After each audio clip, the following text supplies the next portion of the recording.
ഒരു കുട്ടിക്ക് പാസ്സാവാൻ 40% മാർക്ക് വേണം. അവന് 67 മാർക്ക് കിട്ടി, 13 മാർക്കിന് തോറ്റു എങ്കിൽ ആകെ മാർക്ക് എത്ര? അപ്പോൾ പാസ്സാവാൻ വേണ്ട മാർക്കിൻ്റെ ശതമാനം 40%.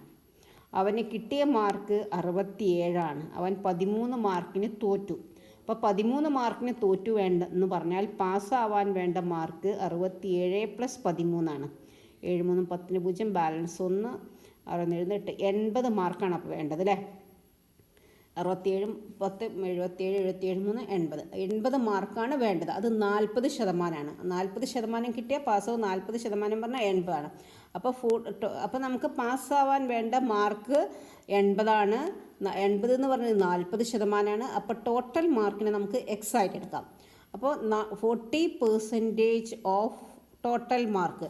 ടോട്ടൽ മാർക്ക് എന്നാൽ X is equal to 80. 40% of total mark 80 ആണ്.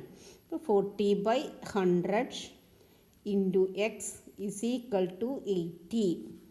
X is equal to 80 into 40/100 ഇപ്പുറത്തെ സൈഡിലേക്ക് പോകുമ്പോൾ 100/40 എന്ന് എഴുതാം. അപ്പോൾ 40 80ൽ 2 ടൈംസ് ആണ് അല്ലേ.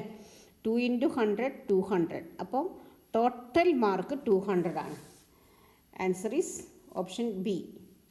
If you like this video, please like, share and subscribe. Thank you.